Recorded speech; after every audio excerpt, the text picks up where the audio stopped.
Okay guys, magandang araw po.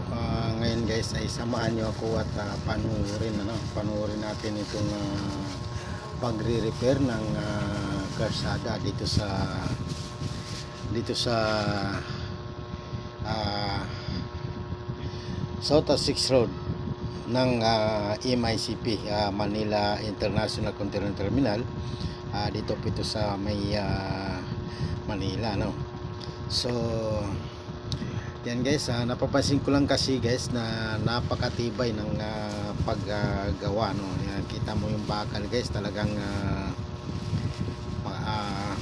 para silang naglalagay ng bakal sa flooring, yung mga flooring ng malalaking building. So ang punto ko dito guys, nakikita ko rin kasi guys kung paano ginagawa yung mga highway. Kahit po sa mga highway na truck road talaga ay hindi ko nakikita na nilalagyan ng bakal, no? Wala akong nakitang ganito. So ito, nagulat ako nung makita ko na nilalatag nila yung mga bakal. So naisip kong videoan, kasi sabi ko nga sa isip ko, pwede rin palang ganito na lalagyan na kagad ng mga bakal na ganito, dahil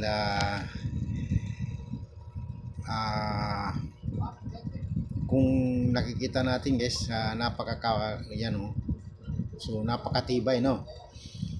Kaya ibig ko sabihin guys, kung ganito katibay ang gagawin sa yung paggawa ng highway, so matatagalan na bago makapag-repair ng kalsada.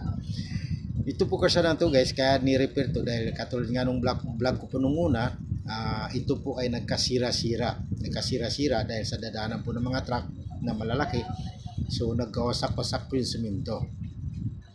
So ngayon repair po nila, so ganyan po karami ng bakal. So ang punto ko po kasi dito guys, ibig ko po sabihin ay pwede rin palang gawing ganyan ng paggawa ng kalsada, dahil kung ginawang ganyan, matatagalan bago makapag-repair. Kasi talagang hindi basta-basta masira yan pagka ganyan ang paggawa ng kalsada. Kasi yan, kita natin guys gaano karami po yung bakal. So yung nakikita ko na mga binubuhusan na highway, wala naman ako nakitang bakal, no, na ganyang karami. Kaya sadyang hindi nagtatagal. So ang punto ko dito ay pwede rin palang gawin ganito para kahit papano matagal bago ma-repair, ano. Yan guys, so yan. Napakarami po talaga ng bakal. So naisip ko talaga ng videoan kasi nagulat ako na pwede palang gawin ganito. So tinanong ko yung isa dito sa kanila, kasi napapansin ko na yung inapakan nila ay simentado na rin. So yun pala, yung inapakan pala nila, binuhusan na rin pala ng simento yan na 5 inches ang kapal ng simento. 5 inches po yan guys, yung inapakan nila. Tapos ito namang buhos dito sa nilagyanan nila ng bakal, bago nila nilagyan ng bakal, may simento na sa ilalim na 5 inches. So ngayon 12 inches naman yung buhos nila dito. Pagkatapos ng bakal na yan, buhusan nila yan, 12 inches naman ang kapal. So pagka ganyang katibay ang paggawa ng highway, hindi basta-basta talaga masira. Kahit siguro paulit-ulit, kahit siguro magtalon-talong ng diyan ang truck, eh hindi basta-basta masira pagka ganyan ang paggawa. Kaya napapansin natin na ang mga kalsada mamaya repair, bubuhusan ng espalto, bubuhusan ng ganito.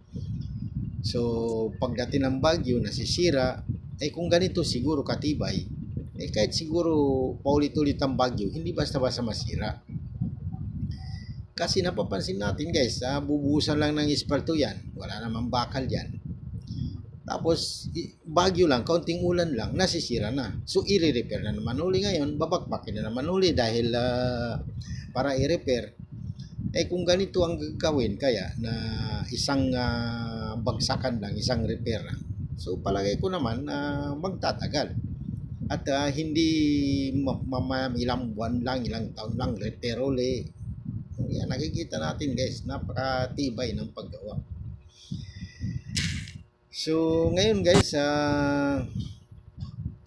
sa mga nanonood guys, kung kayo ay bago pa lang sa akin channel, paki-subscribe na lang guys ang The Hard Dive channel at paki-click na rin ang notification bell upang updated po tayo sa mga video na ilalabas ko dito. So yan guys, so, yan, nakikita natin guys, binuhusan na ng simento yung linagyan ng bakal. Binuhusan na. So yan po binubuhos na yan guys. 12 inches naman po ang kapal niyan. Bago po yung 5 inches dun sa ilalim. So yan. So talaga pong pagkaganyan eh, hindi po talaga basta-basta masira yan. Talagang napakatibay po. So ang punto ko lang po dito ay pwede rin palang gawin ganyan. So bakit hindi ginagawa? So yan, hanggang dito na yung nabuhusan. Hanggang dito na. Kasi nga, may siya po yung nabubuhos. Yan po. So yan guys, katulad nung sinabi ko kanina, kung bago lang po kayo sa akin channel, paki-subscribe na lang po muna yung The Hard Dive channel at paki-click na rin ng notification bell upang updated po tayo sa mga video na ilalabas ko dito. So yan po guys. Ganyan po katibay ang pag-repair nila. So nung una, wala po talaga siyang ganyan. Ngayon, i-repair na, mayroon na siyang ganyan. So, ibig ko sabihin, dapat nung una pa lang ginawa, ay ganyan na. Para hindi siya masira. Yan guys. Yan. May tulay pa si Kuya. Para ipipinis po niya yung binuhusan ng simento. Nasa anakano pa sa tulay. Yan. Grabe talaga. Napakatibay po talaga ang paggawa. So, yan. Maraming salamat po sa inyong panonood. At paki-subscribe na lang ang The Hard Dive channel. At paki-click na rin ang notification bell upang updated po tayo sa mga video na ilalabas ko dito. So, maraming salamat po. Magandang araw po.